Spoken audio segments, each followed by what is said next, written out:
It is not often that I lean on parlays as my lock of the night plays for UFC cards specifically, but I had to do so last time around, and it was a little bit closer than I thought it would be, but we still end up cashing the ticket as we had Farid Basharat go out there and do his work against Victor Hugo, and then Lerone Murphy bouncing back from adversity in the first round and winning the next two rounds to get his hand raised on the scorecards, allowing us to cash a minus 153 ticket to cash our lock of the night play.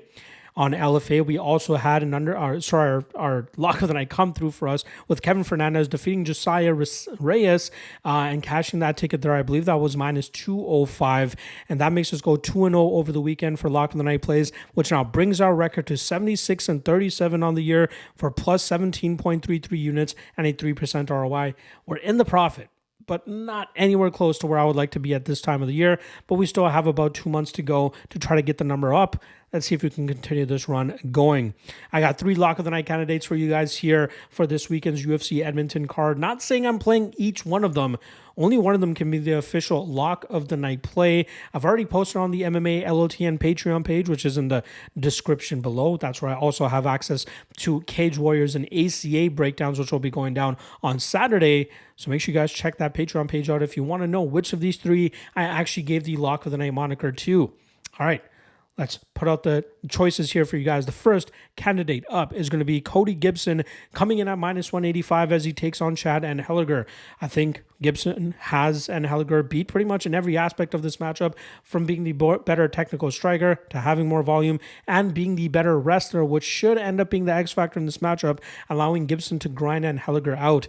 And Helliger has some decent power, threatens well with the guillotine whenever opponents look to take him to the ground, but I do not think he is at the level that Gibson brings to the table, not to mention the vast experience advantage in Gibson's favor as well.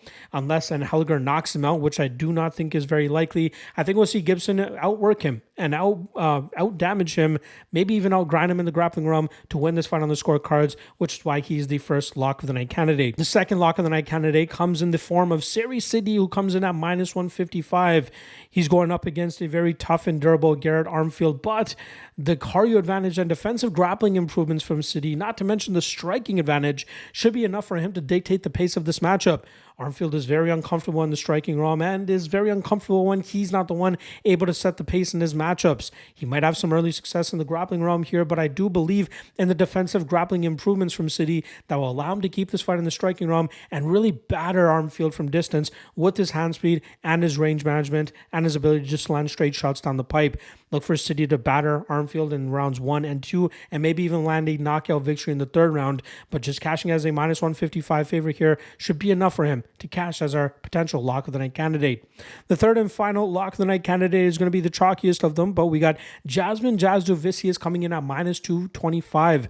She's going up against a very tough Ariane De Silva, but even though De Silva will have the slight striking advantage here, I do not think she'll be able to deal with the relentless and chain wrestling style of Jasudavicius.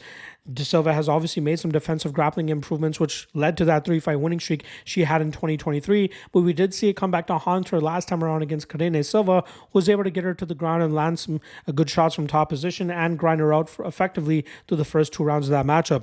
I do think Jasudavicius will be harder to deal with, especially with how strong and physical she is when she gets a hold of her opponents. Look for Jasudavicius to keep De Silva on the defensive for the majority of this fight and allow her to grind this fight out and win this fight on the scorecards. And that's going to be the third and final lock of the night candidate.